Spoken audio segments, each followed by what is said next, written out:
Hello, hello, hello, friends. Nicholas here with DIVO-Ted Talks, Devoted Talks, however you want to say it, where we take ancient wisdom and practices through a modern lens and experience to help you and those you love and suffering in your personal and greater worlds alike.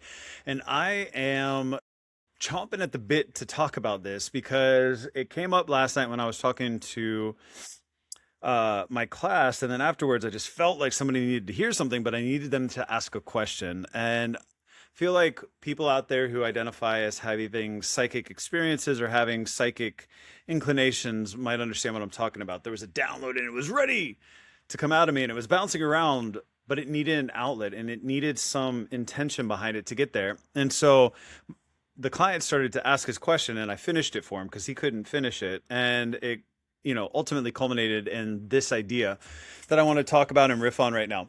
And so it was basically the purpose of life is to understand yourself. And through relationship to self, consistently, you're going to develop self-mastery. And in that self-mastery, you're going to understand yourself more. But it is not about being perfect. It is not about perfectionism. It is not about being able to get everything right. It is actually about the limitations to which exist within us in this life so that we actually understand ourselves, right?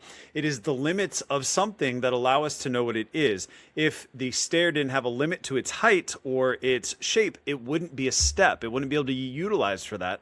And even some steps have different dimensions, and those dimensions prevent it from being easily used as a staircase. Although all things can be used for multiple purposes. It just depends on how creative and imaginative you are in the first place. But back to the point. Everybody's trying to find this perfect self, this perfect way of expressing, this perfect way of doing life. And in reality, it is the limitations that define us. The limitation of your body is what helps us know your shape. And your shape in the world is how we identify you. And your shape in the world is how we interact with you and how we appreciate you. And so if we're trying to beat our limitations or our edges or the shape of us on the outside, we're actually diminishing what we really are. So the the fact of the matter is that we're trying to actually express ourselves to our limitations as much as possible and getting to know those limitations as deeply as possible, because in the doing of so will allow us to know ourselves. It will allow us to love ourselves, right? To know and to love and to know and to love and to appreciate ourselves. This is important. This is a big deal. And so what does that mean for us? Well, one, finding a limit is not failure. Finding a limit is only just helping you identify who you are. It's part of the process of self-mastery. In the knowing of your limit, you can then choose to do more or differently or become more. It is truly up to you in this regard how you utilize it. And so perfectionism isn't a bad thing, right? It is the perfectionists of the world that help us understand sometimes what is possible. It's not some lofty ideal. They can make it happen. And so we appreciate them. The problem is that they frequently, in the shadow side of it, get stuck and burn themselves out and harm themselves in the process of perfectionism, rather than allowing the limits of a particular day, week, month, or energy of you that day to influence how you show up and how you do that perfection, right? It's not that you're not perfect. It's that each day has within it its own limitations, whether it's you, whether it's the energy, whether it's the conditions themselves. And then in the knowing of that, we get to know ourselves better, which then allows us to show up more perfectly the next time, right? Perfect may just have the wrong context of what you're evaluating, right?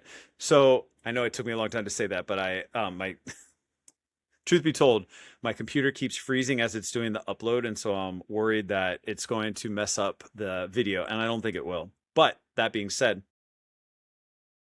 if we extend the frame of what we're measuring to the right distance or the right length of time, perfection may actually be achieved and not failed upon at all. Maybe you just haven't gotten there yet. And if you're trying to do it in 2 weeks, well, yeah, in the context of 2 weeks, perhaps you failed, but that limitation only tells you how to do it better the next time you try to do it in 2 weeks, or you know fully that it may take 4 weeks instead of 2 weeks because you now have the experience connected to it, right? We're so worried about imperfection as being some kind of title or scarlet letter on our chest, when in reality, it is just the delineation, the egoic shape that we are taking in the world right now, right? To have shape in the world, we have to have definitive, if not fluid borders, but they're still there.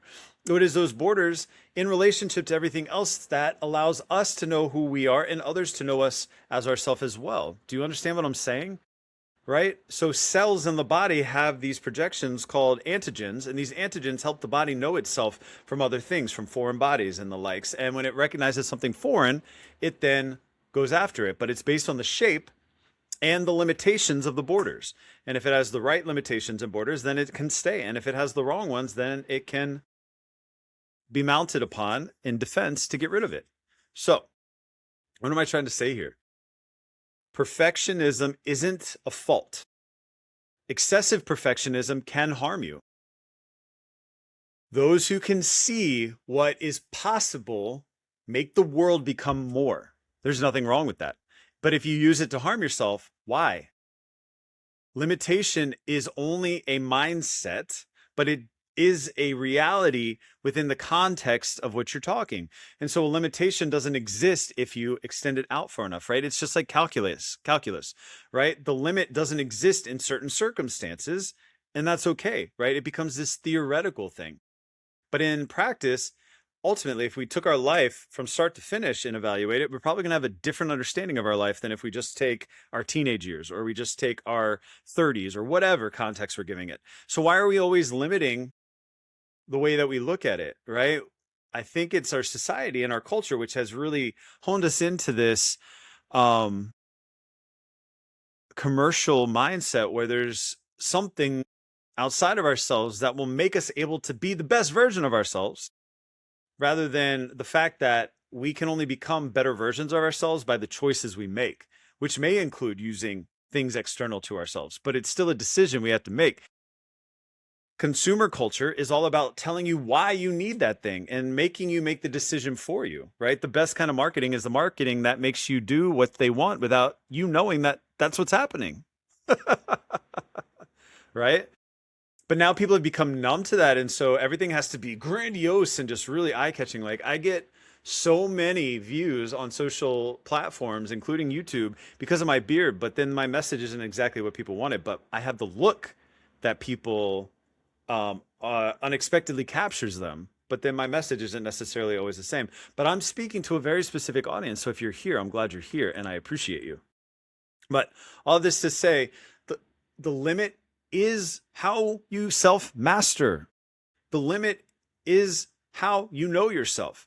If you can do everything you ever try to do, what's the point in trying to do things anyway? What are you going to do in life if you can have everything instantaneously as you want it, right?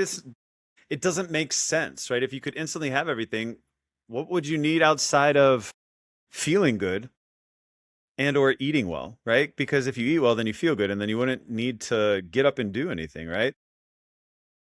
There's a whole nother story on that. So what do you take away from this? What can you take away from this? Perfectionism is a useful tool, but to the point that you're using it to suffer is not. You are not failing except in small context. Widen your context of what you're evaluating your life upon or your actions upon, and I bet you'll start to see that you've actually done a lot of succeeding, but it just depends on how you're looking at it. All right, friends, I love you. Be well and be free.